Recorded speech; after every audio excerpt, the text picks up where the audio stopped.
জামাই ষষ্ঠী উপলক্ষে আমরা বাড়িতে খাওয়া দাওয়ার কোনো ব্যবস্থা করিনি, কারণ এত গরম আর আমার মা এত কিছু রান্না করতে পারবে না। তাই জন্য আমরা এমন একটা জায়গায় গেছি যেখানে সবই পাওয়া যাচ্ছে।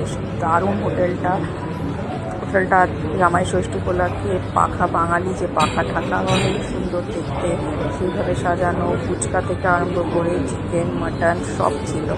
দেখো কি সুন্দর বাঙালি পাখা দিয়ে সাজিয়েছে।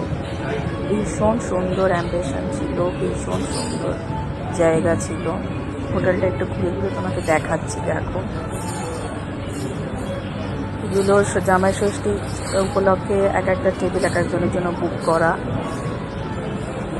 এই যে আমাদের 8 জনের টেবিল। এই যে আমার বর, মায়ের ছোটো জামাই চলে এসছে, এখনও বড় জামাই আসেনি। আমার ছেলেও আসেনি, আমার ছেলে মাদের সাথেই আছে। আমি আজকে একটা শাড়ি পরেছিলাম, আমাকে একটু দেখো কি সুন্দর লাগছে। আমার মা আর বাবা আমার দিদির সাথে আসবে, আমার ছেলেও তাদের সাথেই আছে। এই যে আমার মা আর বাবা চলে এসছে। মা তো এই বেলা এত লেট করে মা এসছে, কিছু আগে খাবার দাবার স্টার্ট করে দিয়েছে।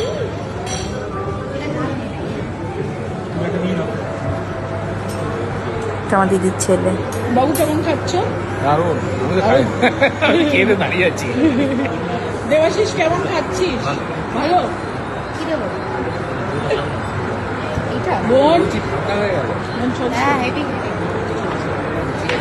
মা মেনে চলে গেছে অলরেডি মেনে চলে গেছে।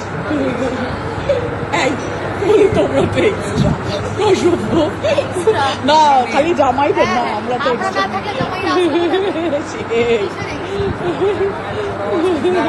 ছেলেগুলো কত ইম্পর্টেন্ট একটা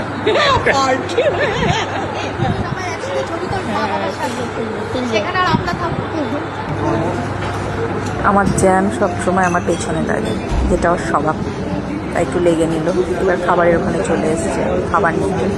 খাবারগুলো খুব সুন্দর সুন্দর সব খাবার ছিল। চিকেন, মাটন, পোলাও, রাইস, আলুর দম, লুচি, সমস্ত কিছু ছিল। এটা পাতুরি ছিল, চিংড়ি মাছ ছিল,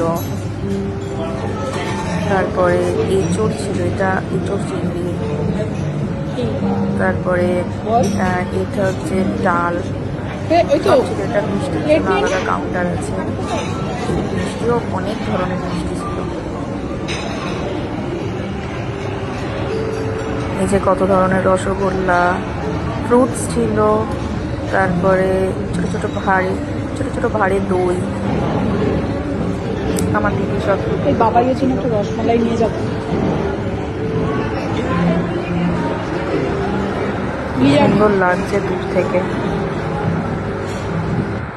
আমরা একটু ফটোশুট করছিলাম। আবার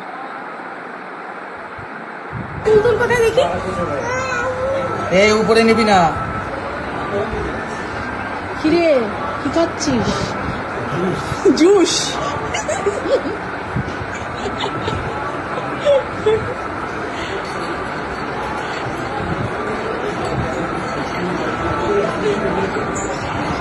বাবার আমার বর দুজনে মিলে বসে খাচ্ছিল। বাবা কি খাচ্ছ? নাম তো ভুলে গেছি, বোতলটা এখানে এনে দেই না। না এটাও জুসি। বল না কি এটা আমাদের ফ্যামিলি, আমাদের ছোট্ট family, happy family. Thank you মা বাবা এত সুন্দর ট্রিট দেওয়ার জন্য।